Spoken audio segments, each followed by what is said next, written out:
آپ جو مرضی کے کرتا پھرے، کوئی کسی کو کافر یا مشرک نہیں کہہ سکتا، معاملے سارا ختم ہو گیا۔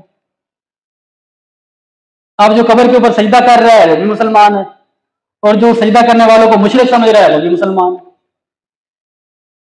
یعنی یہ تعبیر جو جدید دین کی دی۔ لباس کوئی مسئلہ نہیں رہا ان کے نزدیک، حجاب کوئی مسئلہ نہیں رہا۔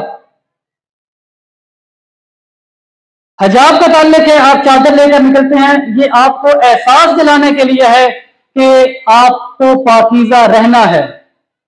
اور اگر آپ یہ محسوس کرتے ہیں کہ آپ کے دل کے اندر وہ پاکیزگی آ چکی ہے تو آپ کو کسی چادر کسی حجاب کی ضرورت نہیں ہے۔ اگر آپ کرتے ہیں تو اچھی بات ہے، ساتھ یہ بھی کہہ دیتے ہیں اگر آپ کرتے ہیں تو بہت اچھی بات ہے، لیکن یہ ضروریات دین میں سے نہیں۔ اب کون سمجھے کہ یہ مان رہے ہیں یا انکار کر رہے ہیں؟ امت کو بھی مشکل میں ڈال دیا۔ صورت شکل کوئی مسئلہ نہیں رہی، یعنی انہوں نے پہلے تو ایک نظریہ گھڑا اور پھر روایات کو اس کے گرد گھمایا۔ اب مثال کے طور پہ داڑھی کے حوالے سے ان کا جو موقف رہا ہے وہ ایک ارتقائی شکل میں آگے بڑھا ہے، کسی وقت میں کچھ تھا، کسی وقت میں کچھ تھا۔ ابھی پچھلی تقریر میں بھی یہ بات ہوئی کہ انہوں نے کہا کہ جی اس سے صفائی یا پاکیزگی کے مسائل پیدا ہوتے ہیں، اور کبھی یہ تعبیر کی کہ داڑھی رکھنے کے پیچھے علت کیا تھی، وجہ کیا تھی۔ وہ وجہ یہ تھی کہ وہ لوگ جنگوں کے اوپر جایا کرتے تھے۔ اب جنگ پہ جب کوئی جاتا ہے تو جتنا زیادہ وہ اپنے آپ کو ہیبت ناک بنا سکتا ہے اسے بنانا چاہیے تاکہ دیکھنے والے کے اوپر روک پڑے اس کا، تو وہ بالوں کو بھی بڑھایا کرتے تھے، داڑھیوں کو بھی بڑھایا کرتے تھے۔ تو اللہ کے رسول نے جو یہ فرمایا کہ داڑھی کو بڑھاؤ، وہ اس لیے فرمایا تھا کہ کیونکہ ان کی زندگی جنگوں کے اندر گزرتی تھی، جنگجو لوگ تھے وہ، تو ایک علت بیان کر دی۔ تو داڑھی جو ہے وہ ضروری دین میں نہیں ہے، ہاں اگر آپ جنگی میدان میں عمل پیرا ہیں تو پھر آپ اس کو رکھیں تاکہ دہشت اور آپ کا روک پڑے۔ اور اسی چیز کو نوجوان لیتے ہیں، جو ویسے بھی نہیں رکھنا چاہتا ہوتا انسان، وہ کہتا ہے ٹھیک ہے کوئی دلیل تو مجھے ملی ہے نا۔ گلٹ کانشیس ہے انسان کے اندر، یہ چیز ہے کہ میں غلط کر رہا ہوں، لیکن جب اس غلط کی کوئی تعبیر اسے مل جاتی ہے، کوئی اس غلط کی کوئی دلیل مل جاتی ہے تو پھر اس دلیل کو آگے وہ اچھالتا ہے۔ تو ہم لوگوں کو دلیل مل گئی کہ جی یہ تو بات ٹھیک ہے، داڑھی ایسی ضرورت نہیں ہے کہ اسے دین کے اجزاء میں سے ایک جز سمجھا جائے، بلکہ یہ تو اس طرح کا معاملہ رہا ہے۔ اب کون سمجھایا انہیں؟ ہونا تو یہ چاہیے تھا کہ جب جنگوں کے بعد امن کا دور آ گیا، امن بھی تو آیا نا کہ ہر وقت وہ جنگوں میں ہی رہے ہیں، تو پھر چاہیے تو یہ تھا کہ وہ سارے کلین شیو ہو جاتے کہ اب امن میں آ چکے ہیں، اب ہمیں چہروں کو ہیبت ناک بنانے کی تو ضرورت ہی نہیں رہی ہے۔ لیکن کسی ایک روایت میں بھی نہیں دکھا سکتے کہ انہوں نے جنگوں سے لوٹنے کے بعد داڑھی کو کٹوا دیا۔ اسی طرح سے تصاویر کے معاملے کی جب بات کی جائے تو وہ لکھتے ہیں کہ اس کے پیچھے بھی ایک علت ہے، اس کے پیچھے بھی ایک وجہ ہے، اور وہ وجہ کیا ہے کہ تصویر کو حرام اس لیے قرار دیا گیا کہ یہ شرک کے مظاہر میں سے ایک مظہر تھا۔ آپ دیکھتے ہیں کہ اقوام نے بتوں کو بنایا ہے، مجسموں کو بنایا ہے اور ان کی پوجا کی ہے، تو جب آپ تصویر اس طرح سے بنا کر کوئی شبیہ رکھتے ہیں تو اس سے خدشہ کیا ہوتا ہے کہ لوگوں کی دلوں کے اندر اس کی عقیدت آئے گی، اور عقیدت کی بنا پر پھر ان کی وہ عبادت کرنا شروع کر دیں گے، جیسے قوم نوح کے لوگوں نے کیا۔ تو اللہ کے رسول نے جو تصویر کو حرام قرار دیا یا ناجائز قرار دیا وہ اس وجہ سے قرار دیا۔ ویسے تصویر ڈیجیٹل کیمرے سے لی تصویر وہ تو کبھی کوئی اس لیے کھینچتے ہی نہیں ہے کہ اس میں کوئی عبادت کا، پوجا کا یا اس طرح کا کوئی عنصر ہو، تو اس لیے اس کے تو ناجائز ہونے میں کوئی دلیل نہیں۔ اب یہ علت انہوں نے بیان کر دی۔ اب آپ لاکھ سمجھاتے پھریں ان چیزوں کو، لیکن انہوں نے حدیث کا انکار بھی نہیں کیا، پر حدیث کی تعبیر بھی ایسے کر دی کہ ہمارے لیے بھی خوش نما چیزیں معلوم ہوتی ہیں کہ چلے جی تصویر بنانی یا ویڈیو بنانی، کوئی جواز تو مل گیا نا، ہم تو شرک کی نیت سے نہیں کر رہے نا، اس لیے اس گناہ سے تو کم از کم ہم بچ جاتے ہیں، ہماری تو یادگار ہے تاکہ ہم اتنے سالوں بعد اس کو دیکھیں تو یہ یادگار کے طور پہ ہمارے سامنے آئے، تو اس وجہ سے ہم اس کو بناتے ہیں۔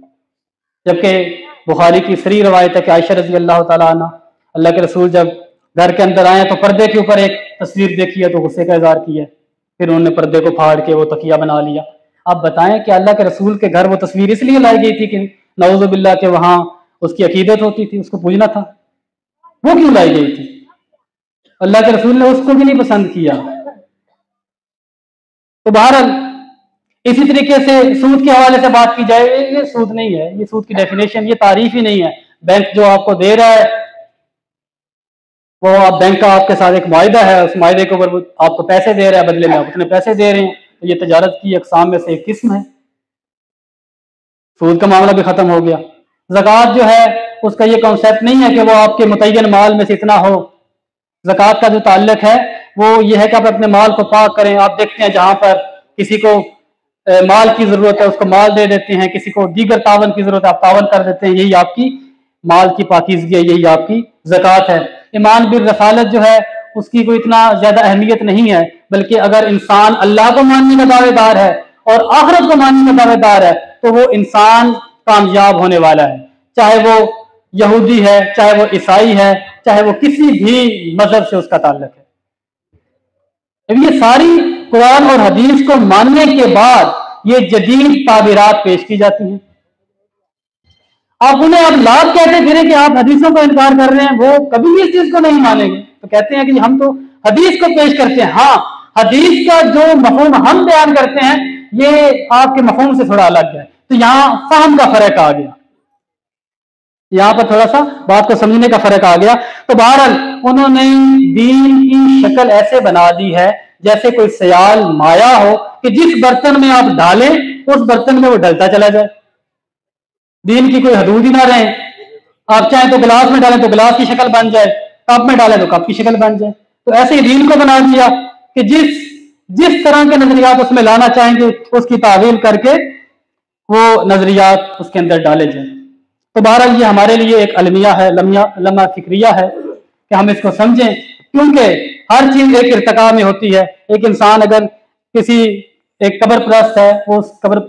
پرستی کو چھوڑ کے تھوڑا سا ارتقائی عمل میں آگے آ جاتا ہے، اس کے پاس کچھ دلائل آ جاتے ہیں، بڑھتے بڑھتے بعض اوقات کیا ہوتا ہے کہ ایک بندہ ایماندار بن گیا، لیکن ایماندار بننے کے بعد اس کا جو ارتقاء پھر ہوتا ہے وہ فتنہ انکار حدیث کی طرف ہو جاتا ہے۔ یہ آپ کے سامنے بھی ایسے لوگ رہے ہوں گے۔ تو ہمیں ضرورت اس نمبر کی ہے کہ ہم خود سے دین کو پڑھنے اور سمجھنے کی کوشش کریں، کتاب اللہ کو زیادہ سے زیادہ پڑھیں اور اللہ کے رسول صلی اللہ علیہ وسلم کی صحیح احادیث کو پڑھیں اور اپنی زندگیوں میں لانے کی کوشش کریں۔ دین ہمارے عقل کا نام نہیں ہے، جیسے کہ علی رضی اللہ تعالیٰ عنہ کی روایت بھی پیش کی گئی کہ اگر عقل ہوتا تو مسا نیچے سے کیا جاتا۔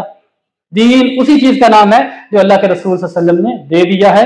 اس وجہ سے جب اللہ کے رسول کی ذات کو درمیان سے نکالا جاتا ہے تو پھر دین کی جو تعبیر آپ کرنا چاہیں کرتے پھریں، آپ کھلے ہیں، آپ آزاد ہیں۔ تو اللہ رب العزت سے دعا ہے کہ اللہ ہمیں ایسے سارے فتنوں سے محفوظ رکھے۔ اللہم ارنا الحق حقا وارزقنا اتباعہ وارنا الباطل باطلا وارزقنا اجتنابہ۔ مزید دینی معلومات، قرآن و حدیث پر مبنی حقیقی دعوت جاننے